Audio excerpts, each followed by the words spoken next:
भाई and respected समाज के बंधु, मुझे यहाँ आने का मौका दिया अशोक जी भाई साहब ने, आपको खूब खूब धन्यवाद देता हूँ। जो काम अशोक जी भाई साहब ने चालू किया था समाज के लोगों को इकट्ठा करने का, एक मंच पे लाने का, आज का जो मीटिंग था वो सीए और डॉक्टर की मीट था, साथ में परीक्षा सम्मेलन था। ये दोनों ही काम आपने एक चिंगारी लगाई है।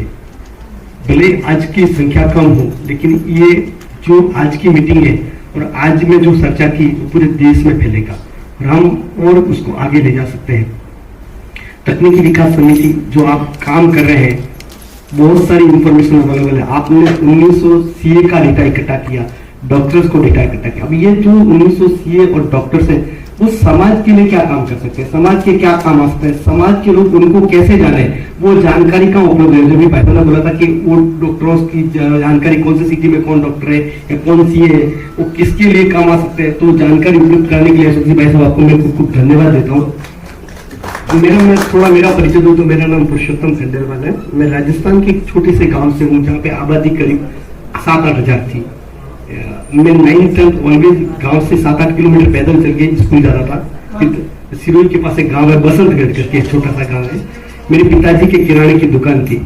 जब तक मैं 8th पास किया, गांव में 8वीं के बाद स्कूल नहीं थी मेरी, 8th के बाद कोई स्कूल नहीं। 9th में मैं गांव से 7 किलोमीटर को कुंजरा स्कूल था, 2 नदी आती थी, उसको पार करके जाता था। मैं 9th-10th पास से किया।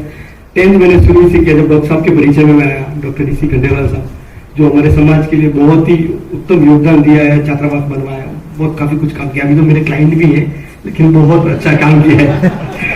तो वो 9th-10th में वहां पढ़ा। उसके बाद पता चला कि पिताजी की एक इच्छा थी कि अपने बहुत पढ़ लिया, कॉमर्स में बीकॉम कर लिया, किराने की दुकान पे आके बैठ जाओ, यही जाओ। सोच उनकी यही ठीक है भाई, मेरा बेटा मेरा संभाला। अभी डॉक्टर के बेटे डॉक्टर बनाना चाहता है, सीए का बेटा सीए बनाना चाहता है। तो उस टाइम उनकी ऐसी थी इच्छा कि तुम भी आ जाओ और अपने किराने की दुकान में साथ में बैठ जाओ। मेरी इच्छा नहीं थी, मेरे को आगे पढ़ने की इच्छा।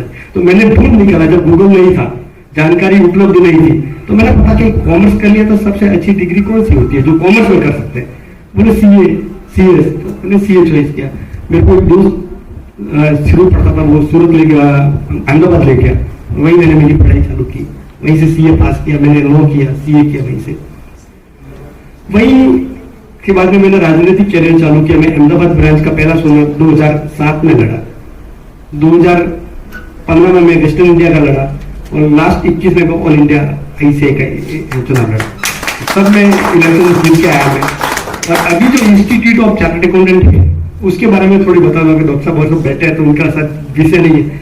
Institute of chartered accountant of India की स्थापना 1 जुलाई 1949 को हुई थी। मतलब भारत में संविधान लागू नहीं हुआ था, कॉन्स्टिट्यूशन अडॉप्ट नहीं हुआ था, उससे पहले ये संस्था बन गई थी। अब क्यों संस्था बनी थी, जैसे डॉक्टर साहब ने बताया कि समाज के स्वास्थ्य की चिंता डॉक्टर करते हैं, तो देश के वेल्थ की चिंता भी चार्टर्ड अकाउंटेंट करते हैं। जब उन पार्लियामेंटेरियन को पता था कि अगर देश को चलाना है तो एक अर्थ की व्यवस्था बराबर नहीं होगी तो देश नहीं चल पाएगा। जैसे अभी भी अपने देख रहे हैं पाकिस्तान की आर्थिक हालत क्या है, श्रीलंका की क्या हुई। तो किसी भी देश की इकोनॉमी को आगे बढ़ाना है तो चार्टर्ड अकाउंटेंट की बहुत बड़ी भूमिका रहती है। उसी को लेकर पार्लियामेंट ने 1949 में चार्टर्ड अकाउंटेंट एक्ट पास किया।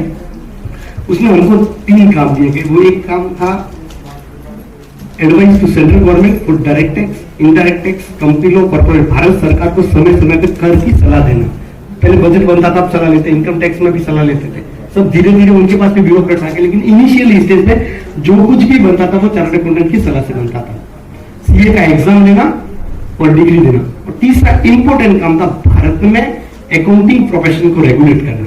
जैसे आपको मेडिकल काउंसिल ऑफ इंडिया थी, वैसे हमारी institute of chartered accountant of India है जो अकाउंटिंग प्रोफेशन को रेगुलेट करती है। रेगुलेट करती है मतलब ऑडिट करना, कितना इनकम टैक्स में क्या ऑडिट, किसको ऑडिट कराना है कंपनी में, वो सब हम नक्की करते थे। और एक ही लाइसेंसिंग अथॉरिटी है पूरे भारत में। सीए के जो इंस्टीट्यूट लाइसेंस देती है वो इंस्टीट्यूट ऑफ चार्टर्ड अकाउंटेंट है, और उसका लाइसेंस मतलब सर्टिफिकेट ऑफ प्रैक्टिस है। तो भारत में कन्याकुमारी से कश्मीर तक प्रैक्टिस कर सकते हैं। कहीं भी आपको एड्रेस चेंज कराने की जरूरत है, आप कहीं भी नाम चेंज कर सकते हैं। मोदी जी ने 1 जुलाई को बोला था कि माई सिग्नेचर से ज्यादा चार्टर्ड अकाउंटेंट के सिग्नेचर की वैल्यू है।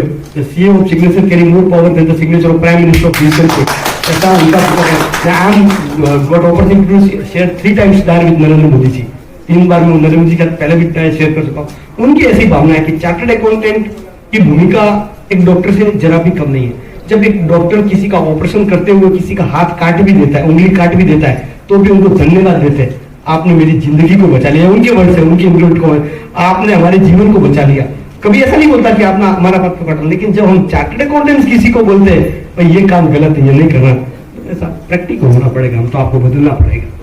ऐसा लोगों का परसेप्शन है।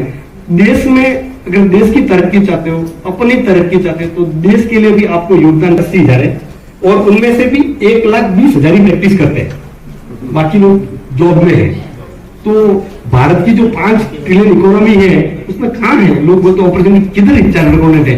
हर साल जितने भी चार्टर्ड अकाउंटेंट हम बना रहे, हमारे एवरेज एक साल में 20,000 सीए बनते हैं। मैं I was in exam committee, 20,000 CA बनते हैं, और उसकी डिमांड कहीं ज्यादा है। 25 साल इंडस्ट्रीज को सीए मिल नहीं रहे, और हमारा लास्ट जो मिनिमम पैकेज गया है जो हमने, वो 9 लाख था, एवरेज 15.5 लाख फ्रेशर सीए को, जो कल पास हुआ है। तो ये इंस्टीट्यूट का है, मतलब 9 लाख तो कमाने वाले करोड़ों के पैकेज है उनके। अभी जो गर्व की बात है कि अपने चार्टर्ड अकाउंटेंट्स और इंडिया की डायरेक्ट टैक्स कमेटी, मतलब सीबीडीटी के चेयरमैन है, वो भी खंडेलवाल है, नितिन गुप्ता जी, जो खंडेलवाल सीबीडीटी का चेयरमैन बना, वो पहली बार है, जयपुर से। हाँ, जयपुर से। तो इंस्टीट्यूट ऑफ चार्टर्ड अकाउंटेंट के बारे में पास्ट जो प्रेसिडेंट थे एपीजे अब्दुल कलाम, उन्होंने बोला था कि we are partner in nation building.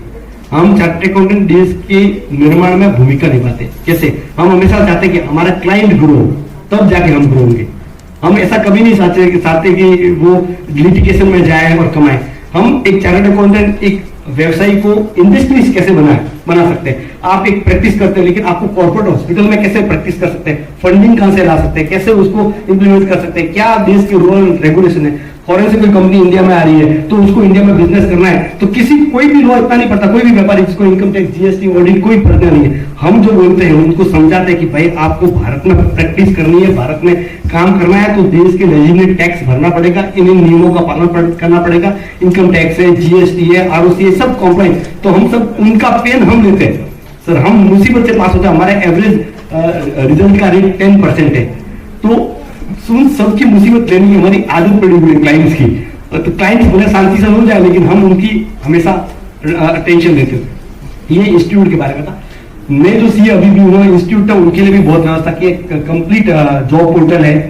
आपको कहीं भी प्रैक्टिस करना है तो इनिशियली हम ओरिएंटेशन प्रोग्राम दे रहे हैं कि आपको किस फील्ड में प्रैक्टिस करनी चाहिए, कितनी फील्ड अवेलेबल है, क्या अपॉर्चुनिटी अवेलेबल है। आप में जैसे इंसॉल्वेंसी प्रोफेशनल है, बैंक्रप्सी कोड है, या इंटेलेक्चुअल प्रॉपर्टी राइट है, income tax, direct tax, GST, ये तो सब है ही।